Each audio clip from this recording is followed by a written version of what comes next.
感情功课要做到什么程度？都听不清我在讲什么。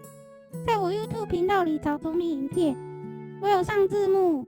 若对自己的决定很不安，不知道宇宙会给你什么前方道路境遇，可以找我聊聊，我可以帮你们分析他的做事方式，让你对自己选择的道路更清楚明白。也可以找我占卜，这同样都是宇宙给你的讯息。说明栏有我的联络方式，这边是任何感情关系都可以参考哦。只是我会偏重父母关系举例，而且佛菩萨很重视孝道。我自己在猜测的原因是，父母对人类来说很重要，他们是想看你对重要的人是怎么做功课的。对自己好的父母你怎么报恩，对自己不好的父母你怎么修补改善。即使有远离的打算，你又是打算做什么让情势逆转，还是只是想远离什么都不做改变？你的态度做法是如何？你功课是打算做到什么程度？所以我才以孝道做举例。对待任何感情功课有努力上限吗？要做到什么程度才能有好结果呢？没有人希望原生家庭功课做不好，让宇宙分配给你出生就地狱模式的开局，或者你不满意的环境。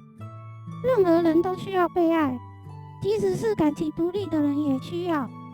做不好爱的功课，会被宇宙丢到充满恶意不懂爱的环境。人对你充满恶意，无情众生也对你充满恶意。想想这也是挺可怕的。要怎么做好功课呢？拿我自己的例子而言，我原生家庭这功课也是做得很辛苦。父母太过依赖，就教他们怎么独立。父母有什么其他需要改进的地方，也会一一指出。当然他们也不会乖乖听你的话改变。加上我想让他们下辈子到更好的地方，那就更是辛苦了。对比戒律，对比往生净土条件，觉得是不是我太有野心，愿望太大了？也曾想过这样做是不是太多了？结果神明普遍给我的回馈是好的，占卜的结果也是好的。我又常看到天使数字，我怀疑自己时，只要测灵性有多高时，我又常抽到隐者、女祭司、教皇牌。懂的人应该知道，这3张就是灵性很高的牌，教皇牌则是灵性最高的牌。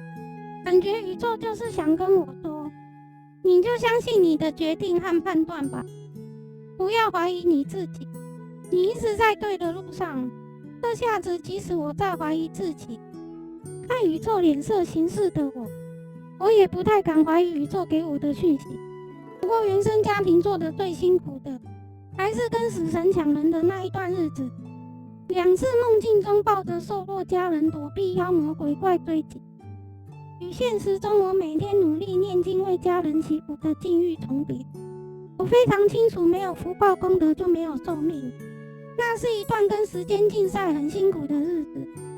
不过我还是有疑惑，我明明原生家庭的功课没有做得不好，宇宙给我的讯息也是早就报完父母恩，做什么一直在这项功课努力，直到我其他课题出现，领导力、统合能力，宇宙真是很会安排功课呢。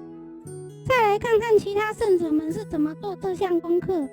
有些大师级的人物，在未成圣之前的行为，他们有的是违抗父母的命令和期望出家修行，有的是偷偷的出家。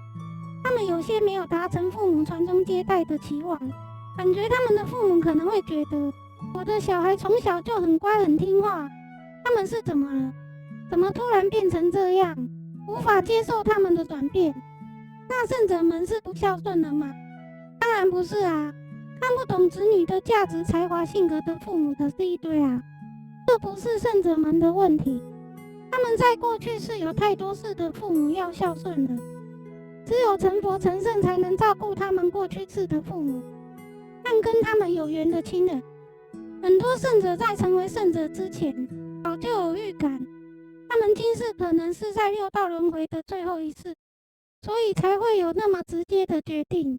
他们很清楚，这是对孝道最大的行为表现。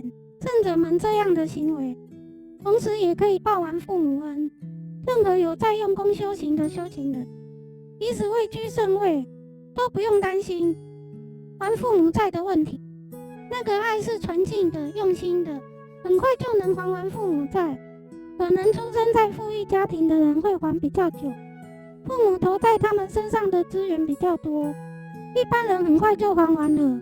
那甚者对于父母不理智的行为，或者向父母堕了地狱，做法如何，他们依然也是尽全力补救。地藏菩萨前世救母的故事很有名，我这里不用多说，投下大量资源只为了救他母亲，他的孝心很显而易见。所以不管是对待任何感情，会有努力上限吗？看圣者们的表现，看宇宙的意志，就是没有。你要爱得多深沉都可以，宇宙和神明们和佛菩萨们都是赞赏你的，但这个爱是要有智慧的爱，不是溺爱盲目的爱，请注意，盲目的爱会让你爱的对象和你自己往下坠。只要你不是往脱离轮回的方向前进，他们就是不会认可你，这点要注意。那人生时间短暂，功课多的人没有时间顾及所有功课。感情功课最少要做到什么程度才可以呢？我认为你自己能接受就好。你希望下辈子父母能对你多好，你自己就要先对你父母有多好。